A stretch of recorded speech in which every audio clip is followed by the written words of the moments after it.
All right. On the injury front, I think we had two guys of note. Michael Carter.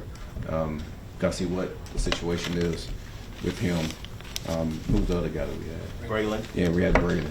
All right, and see what his injury is. Hopefully, there are injuries where those guys can get back quick. But we will find that out. When it comes to the game today, very disappointing. Very disappointing. And there's no way you can win any game with 13 penalties and 3 turnovers. It just can't happen.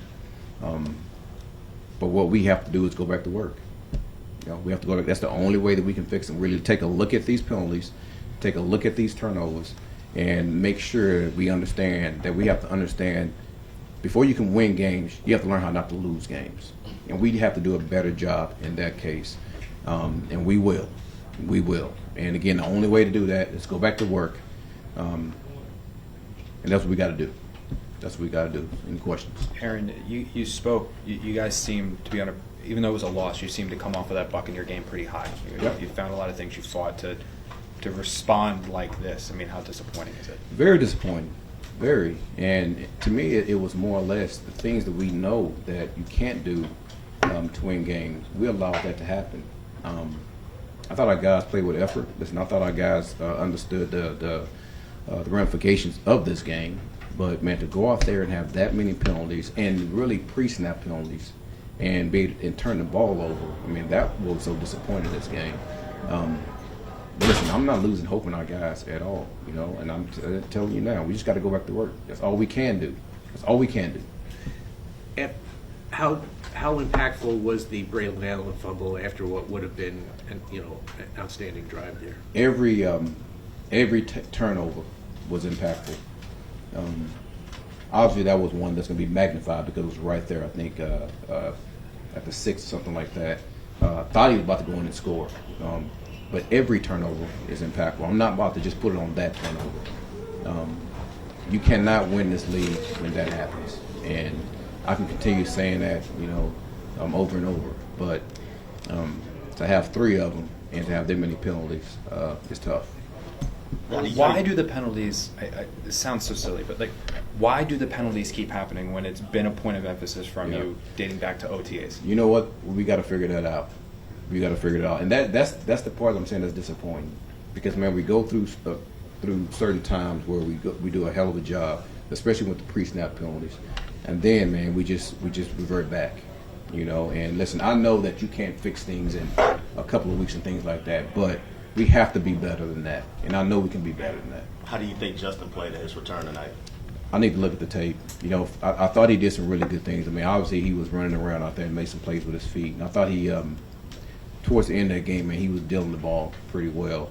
But I really want to look at the tape and look at the decisions and things like that to see exactly how he operated. But to me, just from the naked eye, it looked pretty good. What was your message to Isaiah Williams? I mean, he had the fumble and the fair catch at the 2. Just understand exactly where he's at. And listen, you're right there at the 10. You came back up. But when you start to back up, you know that the ball is going to be at that 10-yard rule we use in that situation. So those situations, we just got to be smarter. We have to be smarter. We can't allow that to put us in a situation where we got our offense backed up because now it's a field position game. And we can't allow that to happen to us. Obviously, teams are going to devote more coverage to Garrett because of who he is. What really was a non-factor for about 3.5 quarters. Aren't there ways to get him the ball, to scheme him, ways to try to get him more touches? Well, if you take a look at how the game was going, we were running the ball really, really well. So the thing is, we don't want to force the ball in those situations. We felt like we had an advantage when we was running the ball, and I think you guys saw that early in the game. So why go away from what's working to try to force the ball to somebody? I think that's ridiculous to do. There was a 4th and 10 in the 4th quarter, Aaron, with about 7-ish minutes left where you guys chose to punt the ball. Yeah. Miami ended up getting back into field goal range, ate about 3.5 minutes off the clock. Yeah.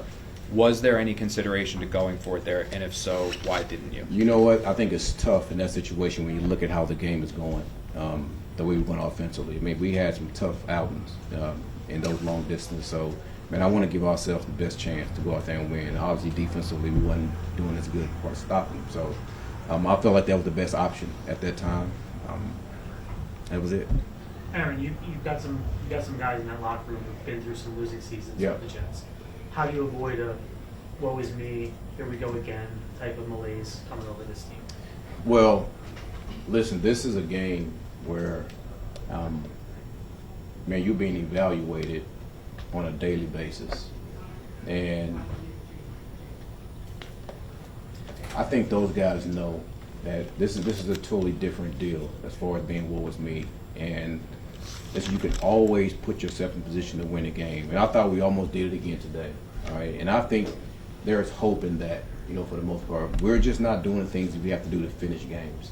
I don't think we have those type of guys. I really don't. And I'm going to do everything I can in my power to make sure we don't have that. And I don't think we will. I really don't. So those guys know we got to go back to work. I know we have to go back to work. The coaches know we have to go back to work. And collectively as a group, man, we have to make sure we just block out all the outside noise and do the things we got to do to go win games. A couple more. You knew when you took this job that it wasn't going to be all smooth sailing. Absolutely. Is it more challenging than you thought? I don't want to say that. I mean, listen, being a head coach of an NFL team is always challenging. I don't care if you're, if you're winning because they're always gunning for you, you're losing because you're trying to get things turned around. But yeah, I do know that. But I will tell you that what makes it so so intriguing for me to be able to try to get us to understand exactly how we got to win games, to get this thing turned. And listen, my confidence is not going to wane, not one bit. We're not going to waver on the things that we've been talking about, how we got to win games. We just got to do a better job of doing those things. So, yes, it was going to be tough. I understand that, and we're going to continue to work to get this thing turned. Next one. On Braelon, he was ruled out very quickly within the injury. Yeah. Was there any indication from the doctors that could be a serious injury? You know what? At that point, man, the doctor said, listen, he's going to be out. And I didn't want to hear, and we can't know what the situation is at that point. And I have to make sure I keep myself focused on what's going on in the game. So it looked like it was pretty bad, but I don't want to say that until we get a chance to know. So, hopefully he'll be all right.